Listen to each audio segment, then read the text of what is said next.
Que puede tener la Unión Europea en este nuevo entorno global, en la situación en la que nos encontramos. Es cierto que el debate sobre la autonomía estratégica comenzó hace décadas, casi con el arranque de la Unión Europea.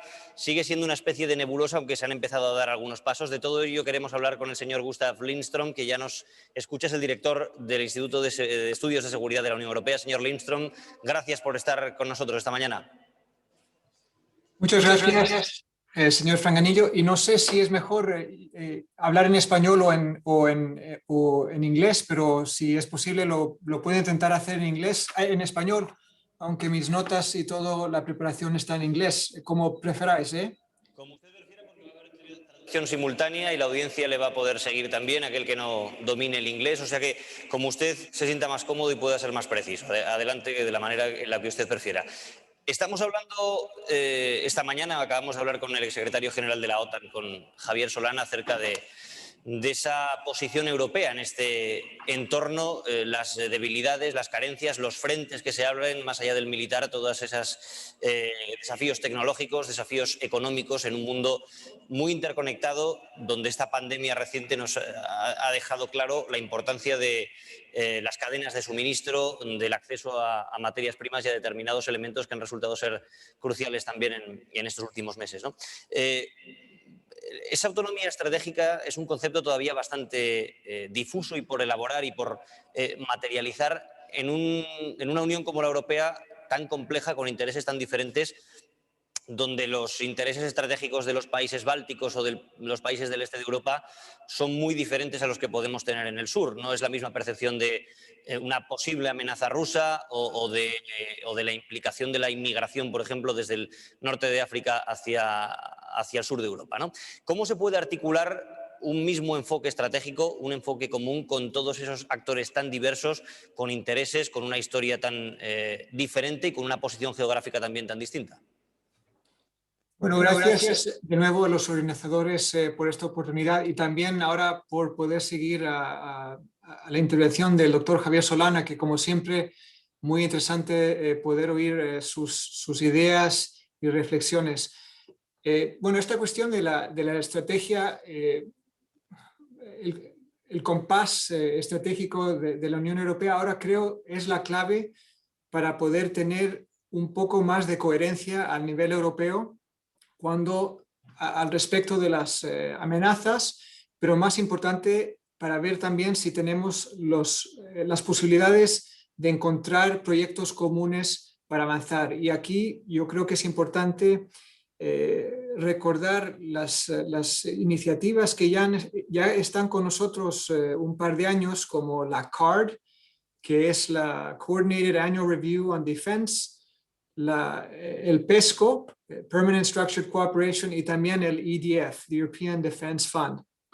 Estos proyectos son proyectos muy importantes y a veces ahora pensamos que, bueno, ahora estos proyectos están en marcha y todo va bien, pero la verdad es que la implementación está empezando ahora y si no sigue adelante de una buena manera, quizás hay un riesgo de que en Europa continuamos de una manera muy fragmentada, que no invertimos de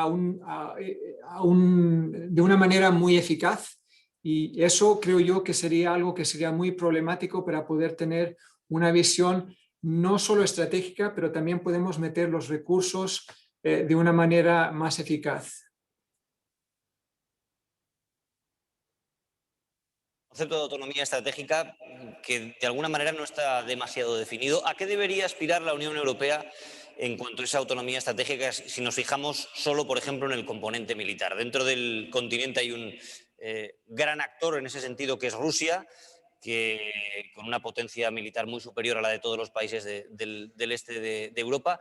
Europa tiene que plantearse como ambición defenderse militarmente ante una hipotética amenaza rusa o una ofensiva rusa, o simplemente debe ser una estrategia de mínimos contando siempre con ese apoyo de los Estados Unidos. Bueno, primero de todo hay que suplantar, como ha dicho el doctor Solana, que no hay que olvidar que la estrategia autónoma es mucho más grande que el ámbito militar y de defensa. Pero bueno, si nos enfocamos en el ámbito militar y de defensa, quizás dos puntos claves. El primero es verdaderamente que tenemos que decidir si esta marcha hacia una autonomía, si es un viaje o si es un objetivo definitivo que vamos a obtener a cierto momento, porque dependiendo de cómo lo vemos, hay implicaciones muy importantes. Si es un viaje, significa que esta autonomía quizás nunca se va a llegar a una destinación final, sino es un proceso, y en el ámbito militar eso debería entonces promulgar que continuemos a nivel europeo a hacer ciertas capacidades, pero que nunca podemos decir que hemos llegado a esta estación. Si uno mira de otra manera, quizás habrá una discusión diferente, por lo cual yo creo que eso es un primer punto muy importante. De mi punto de vista, es mejor verlo como un viaje. Esto es un proceso dinámico y nunca llegaremos a una autonomía verdaderamente estratégica en el ámbito militar, pero hay que todo el tiempo mejorar esa capacidad. El segundo punto es, bueno, en el ámbito militar, yo creo que es muy obvio las áreas donde la Unión Europea y los países miembros de la Unión Europea tienen que mejorar sus capacidades. No hay sorpresas aquí.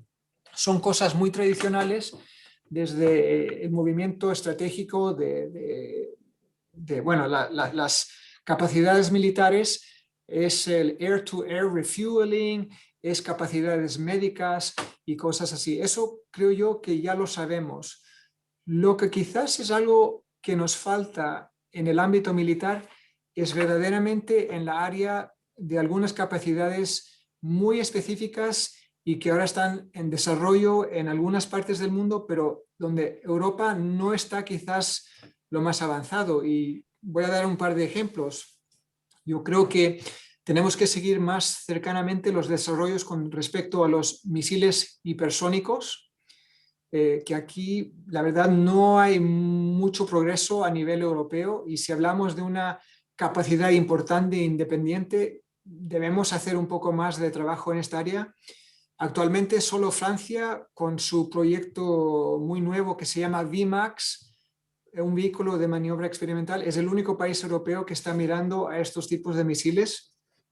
También podemos hablar sobre armas de energía dirigida, que es otra capacidad que, la verdad, ahí se mueven varios países, pero dentro de la Unión Europea no hay mucho movimiento, no hay mucho debate sobre la defensa antimisiles y bueno, esta lista sigue. Entonces, en algunas áreas de capacidades muy importantes que se ve ahora hacia adelante, si la Unión Europea y sus miembros van a tener una capacidad más independiente, tendrá que hacer no solo un debate sobre estos temas, pero mirar un poco más cuidadosamente a estas tecnologías y a las tecnologías disruptivas como inteligencia artificial, el quantum computing y cosas así. Uno de los objetivos de esa defensa común europea es precisamente la coordinación de sistemas de armamento o de la industria militar europea para que se repartan roles y no haya duplicidades en parte también, ¿no?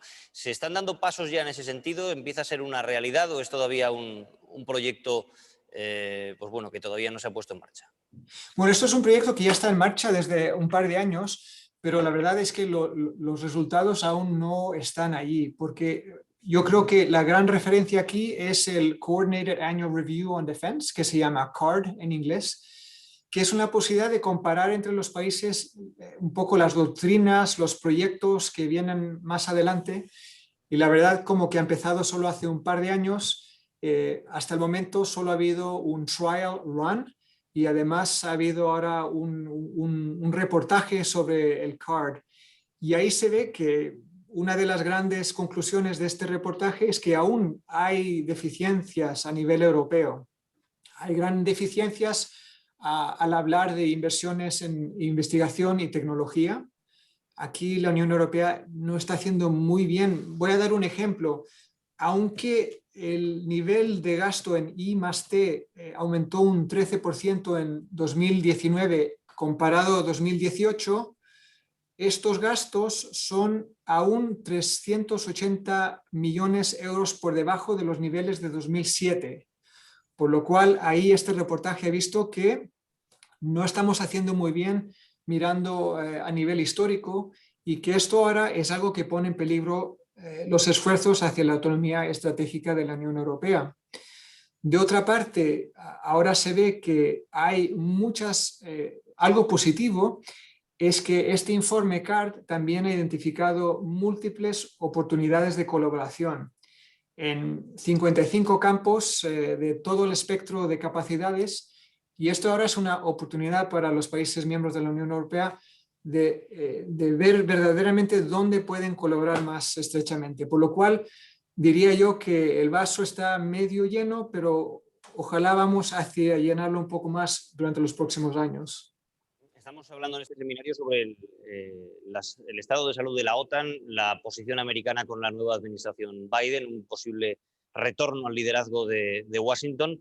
Es verdad que el discurso de Washington no solo con Trump quizá puso más énfasis en eso, pero siempre ha sido tradicionalmente pedir un mayor compromiso de gasto también militar a los aliados europeos, y a la vez también a veces se ha percibido un cierto recelo acerca de una autonomía estratégica también de Europa respecto de Washington, quizá respecto a la industria militar o a una mayor independencia de la industria militar europea que prescindiera o necesitara menos a la industria militar estadounidense.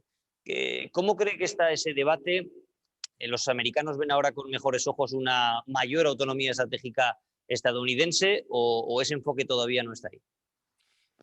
Yo creo que aquí hay una visión un poco dividida dependiendo de con quién se habla, ¿no? Y esto pone un énfasis en los europeos de bien explicar el mensaje de qué significa la estrategia autónoma o sovereignty de la Unión Europea y los países miembros.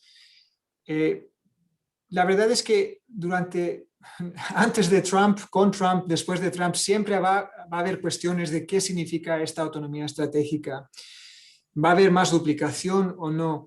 Y yo creo que los europeos ahora hemos hecho un mejor trabajo de explicar que si hay un cierto nivel de esta autonomía, Europa puede ser un partner más responsable, también dentro del ámbito de la OTAN, y por lo cual esto es una cosa buena, no solo para los Estados Unidos y la relación transatlántica, pero también es una manera de poder estrechar los esfuerzos de los dos lados, de Europa y los Estados Unidos y otros aliados, para poder intentar de solucionar muchos de estos problemas que enfrentamos hoy en día, que son más complejos.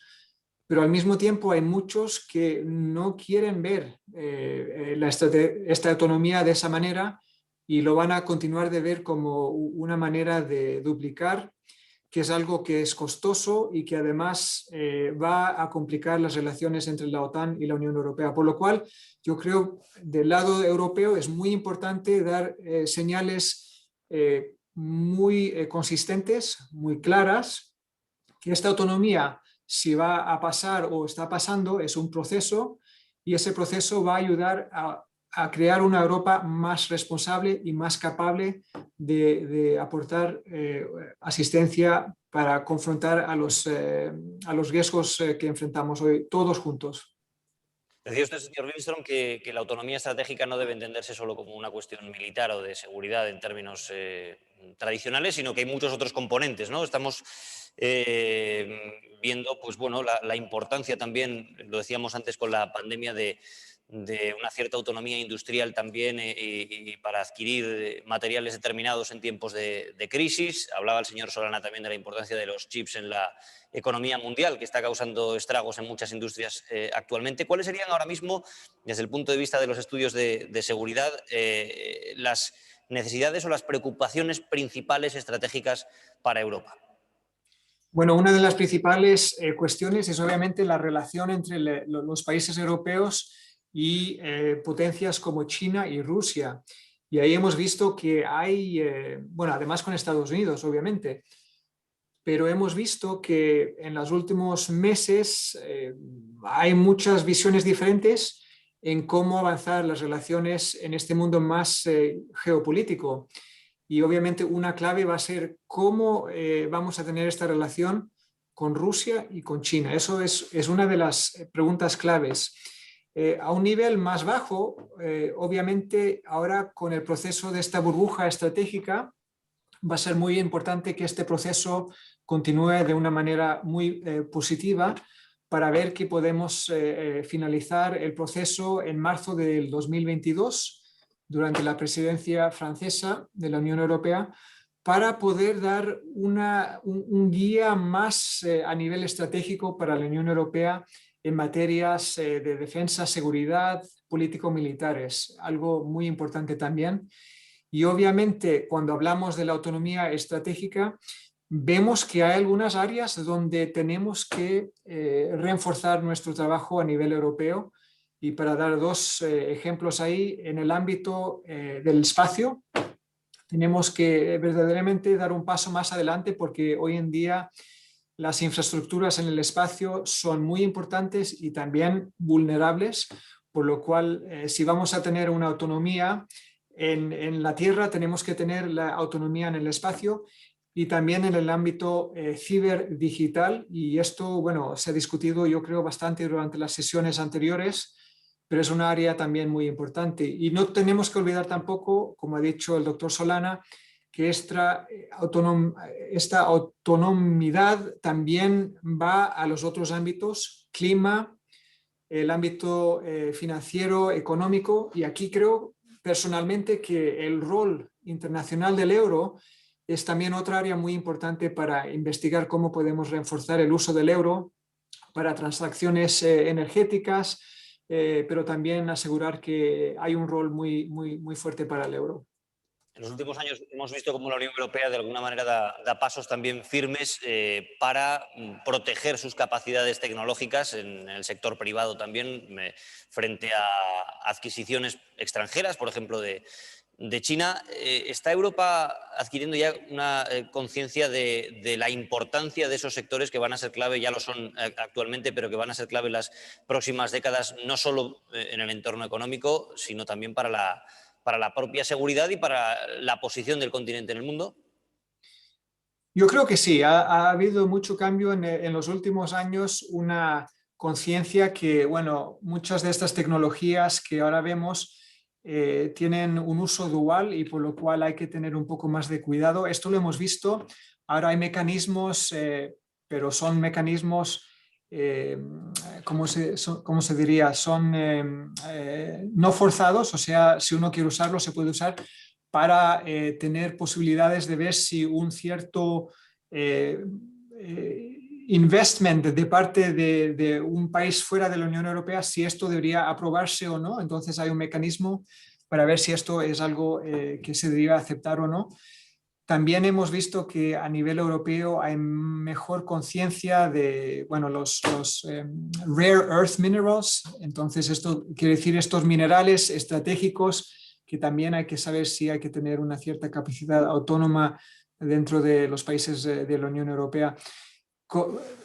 Lo único es que esto hay varias dimensiones y no es solo las empresas, no es solo cosas tangibles, también son los servicios, que es algo muy importante. Entonces, cuando hablamos de 5G, es algo crítico también, cómo vamos a crear esta infraestructura de 5 y 6G en el futuro dentro de Europa, pero también tenemos que pensar en los proyectos de conectividad, por ejemplo, el de China, el Belt and Road Initiative, y cómo se posiciona Europa hacia el BRI, pero también cómo Europa quiere hacer su propia conectividad hacia otros países.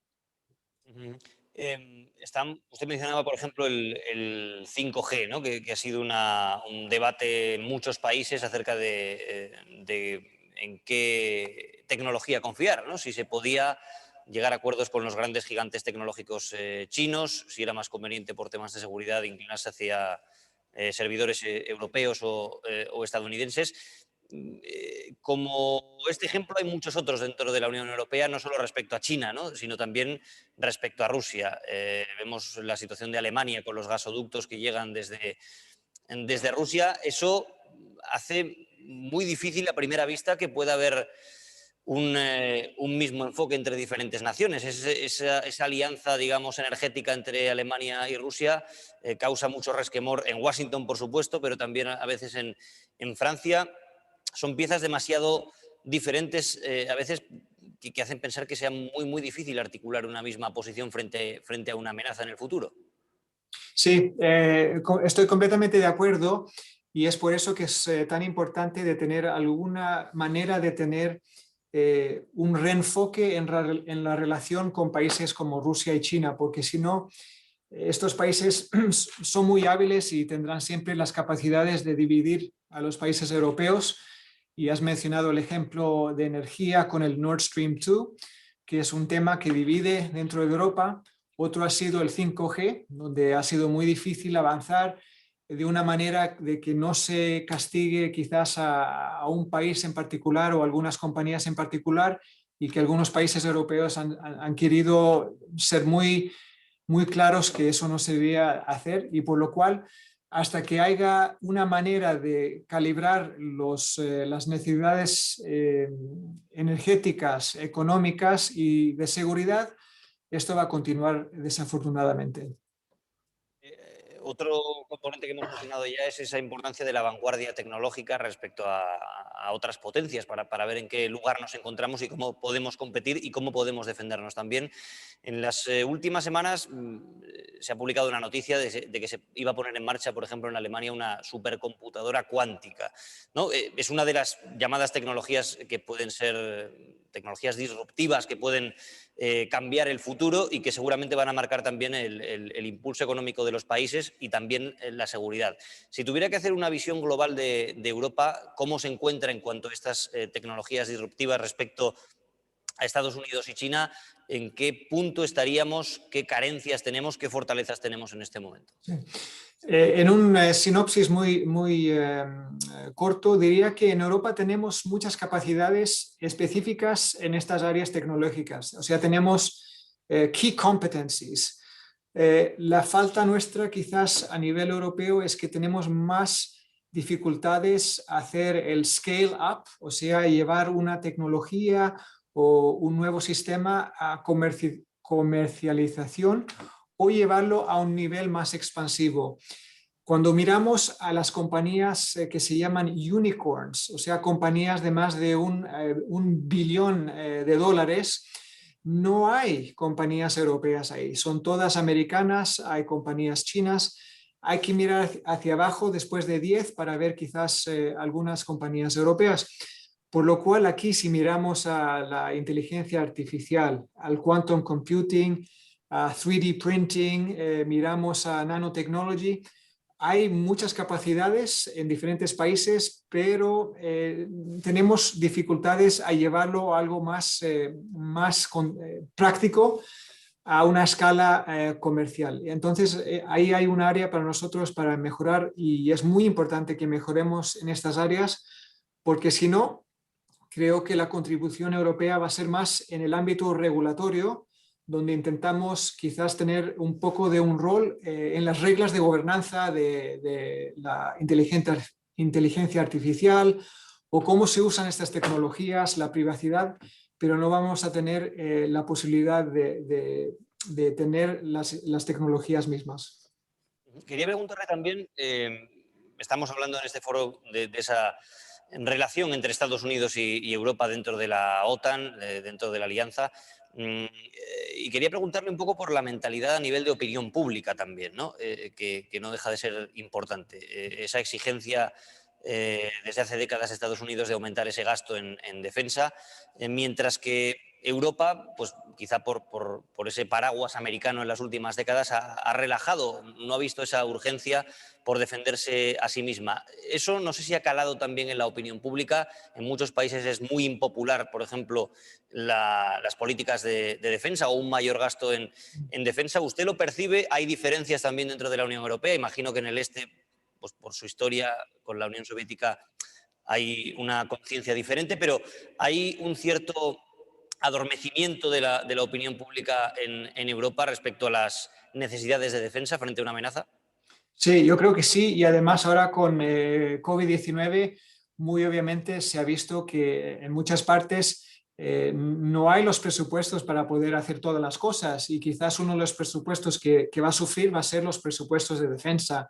Y es interesante porque hemos visto que algunos de los proyectos europeos, por ejemplo, en movilidad militar, hablando del European Defence Fund, los presupuestos bajaron significativamente de las ideas de cuánto iban a recibir y lo que recibieron al final. Yo creo que mirando adelante, la opinión pública va a poner presión para que quizás haya un poco más de cuidado con estos presupuestos, pero al mismo tiempo hay que ver que esto, quizás el punto más importante es que a veces nos enfocamos demasiado en el 2% que se piden a los países de contribuir, por ejemplo, a defensa.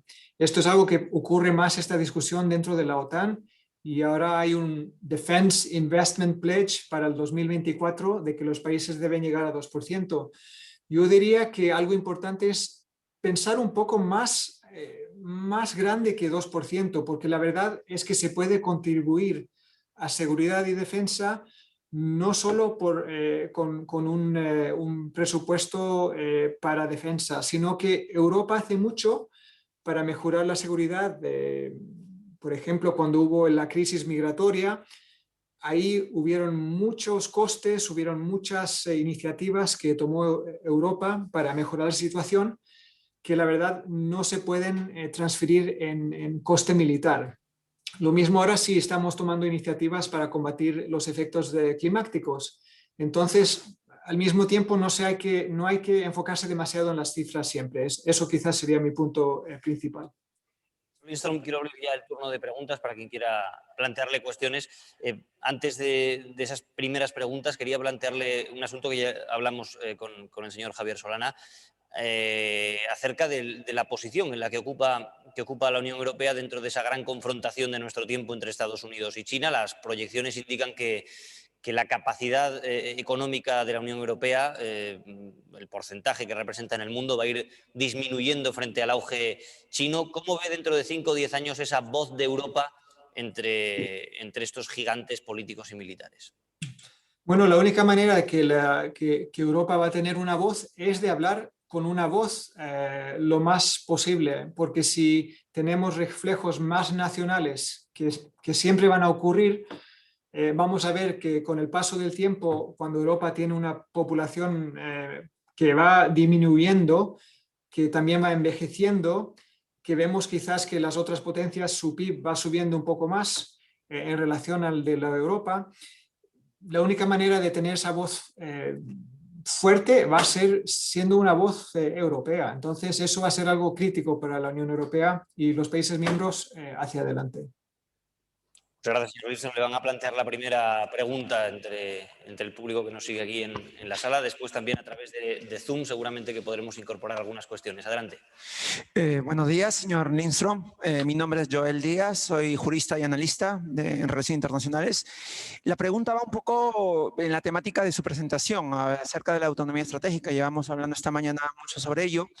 Y lo primero que me gustaría plantearle son dos preguntas respecto a esto. Lo primero, cuando hablamos de autonomía estratégica de la Unión Europea, nos referimos a esa capacidad para ser independiente en las decisiones que tomemos, independientemente de nuestros aliados en la política global, pero al mismo tiempo esa capacidad para tener eso que, bueno, usted entenderá, los strategic enablers, ¿no? Ser capaces de poder llevar a cabo operaciones a gran escala ante grandes desafíos a la seguridad.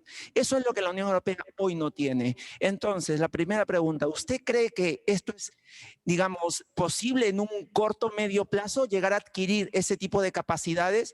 ¿Estamos preparados los europeos, la Unión Europea mentalmente para asumir ese nuevo liderazgo?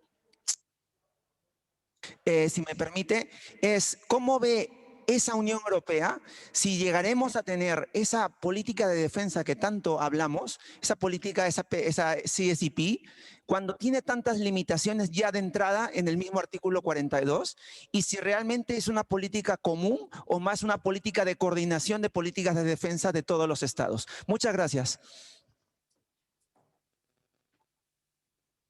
No sé si respondo ahora o... Adelante, señor Lindström, cuando quiera. Vale. Bueno, gracias por la pregunta, Joel. Solo para decir que no solo es el dilema de los strategic enablers, pero también si vamos a tener decisiones independientes, tenemos que asegurar que tenemos un sistema para tomar decisiones rápidas y también a veces, ahora una discusión que es muy complicada es si vamos a tener o movernos hacia qualified majority voting en algunas preguntas que tienen que ver con seguridad y defensa. Lo hemos visto más que todo cuando la Unión Europea quiere dar un statement político. Si un país no está de acuerdo, entonces ese statement no va a ocurrir. Y aunque no sea cuestión militar, también es un dilema, ¿no?, para la Unión Europea. Los strategic enablers, la verdad es que no pueden actualizarse rápidamente. Y entonces tenemos un problema. No solo tenemos un problema, porque este problema lo hemos tenido durante muchos años. El movimiento estratégico, Strategic Lift, Air-to-Air Refueling, Medical, Secure Communications. Hay muchas áreas donde tenemos dilemas y además, si miramos a muchas de las capacidades a nivel nacional, por ejemplo, helicópteros, muchos de los helicópteros, una tercera parte son los únicos que se pueden utilizar, los otros están en reparación o están fuera de servicio, por lo cual, si miramos cuidadosamente las capacidades, la verdad es que tenemos mucha posibilidad de mejoramiento. Y al final del día también tenemos iniciativas que no hemos utilizado hasta hoy, y solo voy a dar el ejemplo de los battle groups, que son paquetes de fuerzas de 1.500 a 2.200 personas que deberían poder usarse rápidamente, que han tenido capacidad de usarse desde el 2007 y que no se han usado ninguna vez. Por lo cual tenemos mucho trabajo adelante con los Strategic Enablers. Completamente de acuerdo. De momento no hay más preguntas en el auditorio. Sí quería plantearle alguna cuestión respecto a la historia reciente en Europa, ¿no? O el papel militar, diplomático, político de Europa respecto a amenazas reales, ¿no? Un escenario importante es el de Ucrania en el año 2014, con la anexión de facto por parte de Rusia de la península de Crimea y con una ofensiva militar en el este del país. ¿Qué lecciones puede extraer Europa respecto a lo que ocurrió entonces para afrontar retos similares en el futuro? Quizás algo que es importante que nos recordemos de vez en cuando es que el mundo que Europa quiere, un mundo multilateral, un mundo donde no van a cambiar las líneas de los bordes de los países, un mundo kantiano, no es siempre la visión que tienen otros países, y que aún es un mundo en muchas partes realista, y que pueden ocurrir cosas que a veces nosotros en Europa pensamos que era algo que solo pasaba en el pasado. Y hay que sacar las lessons identified, no sé cómo decirlo ahora en español, pero hay que sacar las lecciones de lo que ha ocurrido y obviamente tomar pasos para minimizar que esto pase en el futuro.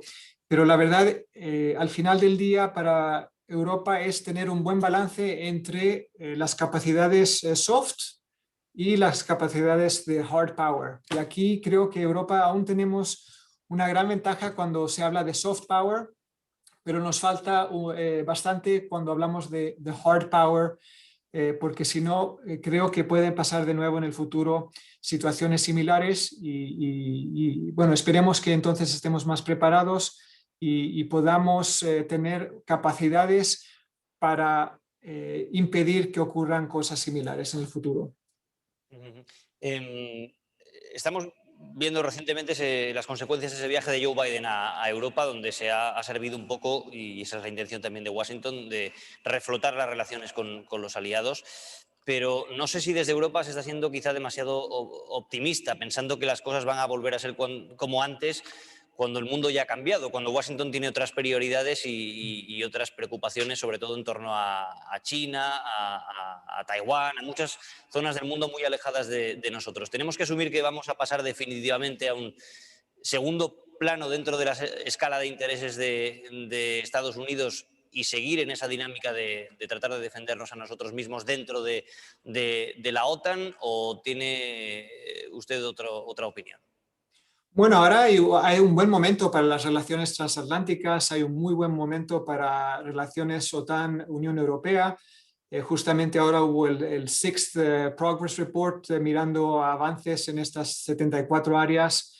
Pero yo creo que hay una claridad ahora en Europa y también en Estados Unidos que las relaciones transatlánticas cambian. Es algo que cambia con las generaciones, cambian con el mundo geopolítico, y la verdad es que también Europa está cambiando.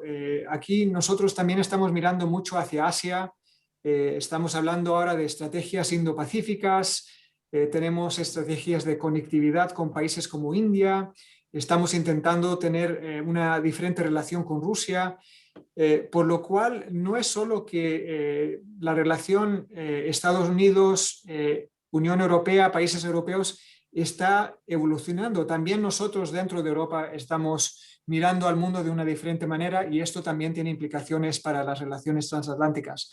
Lo mejor sería si nosotros podemos tener un enfoque común cuando hablamos de los riesgos y de los challenges, y entonces podemos coordinar nuestras capacidades de una manera eficiente, pero también si podemos colaborar en proyectos estratégicos de gran importancia. Y aquí veo, por ejemplo, otra vez el espacio. Veo también, no ahora el 5G, pero si vamos más adelante y mirando al 6G, o sea, hasta el 2030, cuando quizás veamos un poco de progreso con el 6G, si aquí puede ser un proyecto más transatlántico, pero estos serían las áreas claves para el futuro de esta relación transatlántica. Estoy hablando mucho de Rusia, es el gran actor militar dentro del continente, pero hay muchos otros frentes para la Unión Europea alejados de esa zona oriental, ¿no? Por ejemplo, en África, la región del Sahel, donde, por cierto, hay una misión europea de adiestramiento a tropas locales. ¿Cómo valora ese tipo de proyectos? ¿Cree que Europa puede ser más ambiciosa en esas zonas del mundo que pueden resultar críticas también para el flujo de droga, de terrorismo, de todo tipo de amenazas?